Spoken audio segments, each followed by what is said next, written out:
Pongalur Manikandan sir. என்னன்னா ஒரு எதிர்க்கட்சி தலைவரா நான் கேட்கிறேன், வாங்க ஒரே மேடையிலே நிற்போம், நீங்களும் வாங்க, நேருக்கு நேர் நின்று விவாதிக்க தயாரா அப்படின்னு இந்த கேள்வி இருக்கு இல்லையா?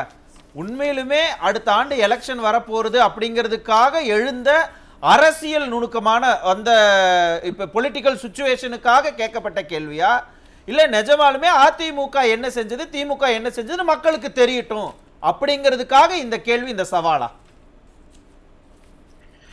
இல்ல சார், அதாவதுங்க, திராவிட முன்னேற்ற கழகம் எப்பொழுது ஆட்சிக்கு வந்ததோ அந்த நாளிலிருந்து ஒரு 6 மாத காலம் அவகாசம் கொடுத்து அதற்கு பிறகு ஒவ்வொரு நாளும் அவர்கள் செய்கிற தவறுகளுக்கு பதிலடியாக அதிமுக பொதுச் செயலாளர், எதிர்க்கட்சி தலைவர் தொடர்ந்து இது போன்ற சவால்களையும் மாற்று கருத்துக்களையும் சொல்லிக்கொண்டே வருகின்றார். அது ஆலோசனையாக கூட சொல்லுகின்றார்.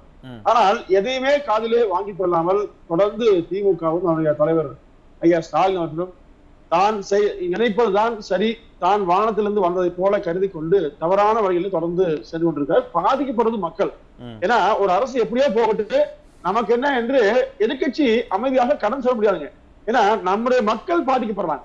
அப்போ 5 ஆண்டுகளிலே ஒன்றிலே கடந்த பாத்தீங்கன்னா 1947 இருந்து இன்றைக்கு வரையிலும் 2021 வரையிலும் வாங்கிய கடனை விட இந்த திமுக ஆட்சி வாங்கிய கடன் சரிபாய் அதிகம் என்று புரியுது மணிகண்டன் சார்.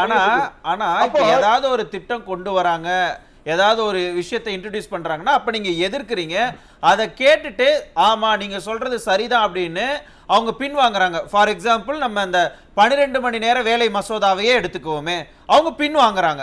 உடனே நீங்க என்ன சொல்றீங்க, யூ டர்ன் போடுறாங்க அரசாங்கம், இது யூ டர்ன் அரசாங்கம் அப்படின்னு நீங்க சொல்றீங்க சார். இப்போ அவர்களே கொண்டு வராங்களாமா, அது முதலமைச்சருக்கே தெரியாதாமா, அந்த கட்சி எதுக்குமாமா, அதையும் பெருமையாக கருதி கொண்டு முதலமைச்சரே வாபஸ் வாங்குறது. இந்த நாடகம் எங்க சார்? நீங்க நாச்சியால் சொன்ன மாதிரி கடந்த காலங்களில் ஒவ்வொன்றையும் திமுக செய்கிற தவறுகளுக்கு ஒரு பரிகாரமாக எதையுமே நான் பேச முடியல. அக்னிஷன் இருக்காரு, நாங்க எல்லாமே அனைத்து ஊடகங்களிலும் பேசுகிற போது எனக்கு ஒரு வருத்தம் செய்ய பதிவு பண்ற. நீங்க தயவுசெய்து ஒரு நிமிஷம் அவகாசம் சொல்லுங்க. அதாவது அரசாங்கம் செய்கிற தவறுகளை அல்லது திமுக மீது மக்களுக்குள்ள அதிருப்திகளை நாங்கள் எங்கே வெளிப்படுத்துவது?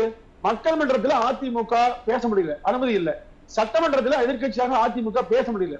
ஆனால் நாங்கள் ஊடகங்களில் இதையாவது எடுத்து வைக்கலாம் என்று சொன்னால் ஊடகங்களையும் திமுக கட்டுப்படுத்துகிறது, ஊடகங்களிலும் மிரட்டப்படுகிறது. இப்ப நாங்க அரசியல் விமர்சனங்கள் பெயர்ல ஒரு சிலர் பத்திரிகையாளர் பெயர்ல, பத்திரிகையாளர்னா 30 வருஷம் முன்னாடி பத்திரிகையாளர் மூத்த பத்திரிகையாளர் பெயர்ல, இன்றைக்கு சில பத்திரிகையாளர் பெயர்ல எல்லோரும் திமுகவுக்கு ஆதரவாக வைத்துக் கொண்டு ஒவ்வொரு ஊடகங்களும் அதிமுக குறித்தே பேசுகிறது, அதிமுக பிரச்சனையே பேசுகிறது. இப்போ 100 விவாதங்கள் நடத்துகிற போது அது 99 விவாதங்களை அதிமுக எதிராக மட்டுமே நடத்தி கொண்டு திமுகவின் தவறுகளை மௌனமாக ஊடகங்கள் கடன் சொல்லுதான் வருத்தத்துக்குரிய வேலைக்குரிய ஒரு விஷயம்.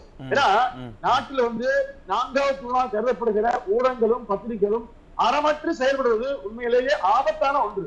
புரியுது மணிகண்டன் சார், உங்களுடைய ஆதங்கத்தை உள்ளபடியே நான் புரிஞ்சுக்கிறேன் சார். ஏன்னா ஏன் மனோஜ் சார் ஏன் சொல்றேன்னா, இப்ப நாங்க தொலைக்காட்சியில பேச செல்கிற போது எங்களை நோக்கி மக்கள் வைக்கிற கேள்வி அனைத்துமே ஏன் திரும்ப திரும்ப அதிமுக மட்டுமே பேசுறீங்க, அதை மட்டுமே ஏன் நீங்க பேச போறீங்க கேள்வி வருது. அப்போ மக்கள் மன்றத்தில் வைக்க முடியாத ஒன்றை 4வது தூணாக ஊடகத்தில் வைக்கலாம் என்று சொன்னாலும் அங்கேயும் பிரச்சனை.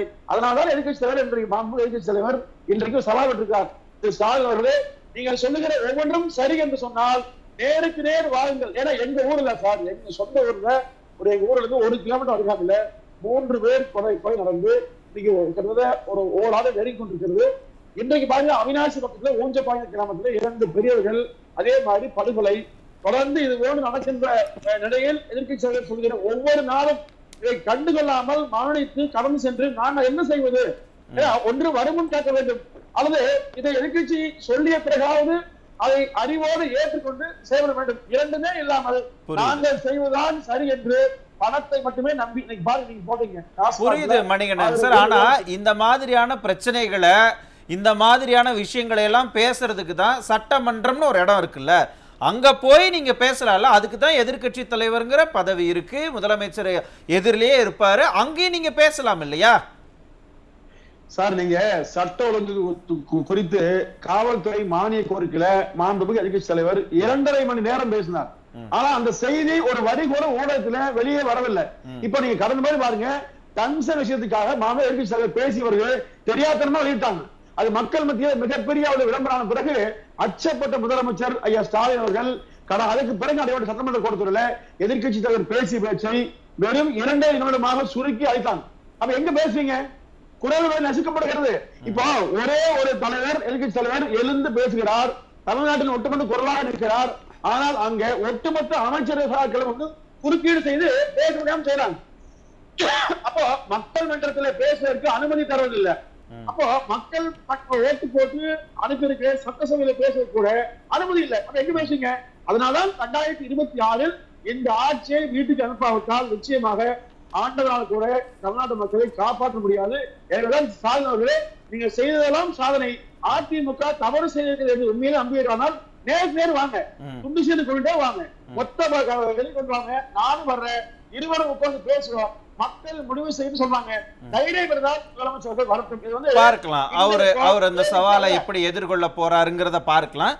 காத்துருங்க, நான் திரும்ப உங்ககிட்ட வரேன். காசு இருக்கும், உங்க இறுதி கருத்தை வச்சிருங்க.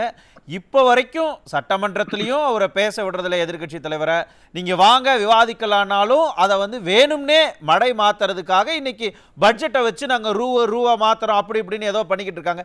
எதனால இந்த தொடர்ந்து மடை மாற்றும் அரசியலை கையில் எடுத்திருக்காங்க திமுக? சார், இந்த 4 ஆண்டு காலம் நிறைவடைகிற இந்த நேரத்தில் திமுக நீங்க மடை மாற்றுவது மட்டுமல்ல, ஒரு வசனமாகவே எழுதி வைத்துக் கொண்டு வாடிக்கையாக ஒவ்வொன்றாக சொல்லி ஏதோ ஒன்றை மக்கள் மத்தியில இல்லாத ஒன்றை பூத்துறாங்க. ஒண்ணு இல்ல, நீட்டு கையெழுத்து சொன்னாங்க, இந்தி தெரியாது போடான்னு சொன்னாங்க. அடுத்த வாரம் எம்பி தொகுதியிலே சீரமைப்பை பத்தி பேசினாங்க. மத்திய அமைச்சருக்கு எதிராக பொதுக்கூட்டம், உங்க அப்ப வீட்டை பணமான வார்த்தை, சனாதன ஒழிப்பு, இந்தி திணிப்பை எதிர்க்கிறோம் வெற்றி பேச்சு, மாநில உரிமை பாதுகாக்கணும் பேச்சு, கொட்டுப்பாடு சீண்டிப்பாட்டினாரு. அப்போ 5000 கோடி இல்ல 10,000 கொடுத்தாலும் முடியாது. இப்படி எதுவுமே கமைக்கில்லாத மக்களுக்கு பயனில்லாத வார்த்தைகளை பேசி அதை விவாதமாக்கி, ஆஹா முதலமைச்சர் தைரியசாலி, இந்த முதலமைச்சர் மாதிரி இந்தியாவில் துணிச்சலாக மத்திய அரசை எதிர்ப்பவர் யாருமே இல்லை என்று வீரவசனம் பேசிக்கொண்டு மக்களுக்கு எதுவுமே செய்யாமல் இந்த 4 ஆண்டு காலத்தில் என்ன செஞ்சாலும் கேட்க ஒண்ணுமே இல்லை. இப்ப அக்னி சொன்னார் இல்லைங்களா, அதே மாதிரி மேடம் சொன்னாங்க, எதுவுமே ஐயா கனகராஜ் எதுவுமே சொல்லல, ஏன் சொல்ல முடியாது. அப்போ இந்த ஆட்சியால் இந்த நாட்டு மக்களுக்கு எந்த பயனும் இல்லாத காரணம் என்ன? முதலமைச்சர் ஸ்டாலின் அவர்களுக்கு ஒன்றுமே தெரியாது. அவர் பொம்மை முதலமைச்சர் என்று மாண்புமிகு எதிர்க்கட்சிகள் கூறுவது உண்மையான கூற்று. எக்ஸ்போஸ் பண்ணிட்டீங்க, அவரை முதலமைச்சருடைய நிர்வாக திறமையை எக்ஸ்போஸ் பண்ணி விட்டுட்டீங்க. ஆமாங்க, வெற்றி விளம்பரத்தில் ஊடகங்களால் தூக்கி பிடிக்கப்படுகிற ஆட்சி 24 வீட்டுக்கு அனுப்பாவிட்டால் இந்த நாட்டை பாதுகாக்க முடியாது என்பதால் பணிவான கருத்து. நன்றி.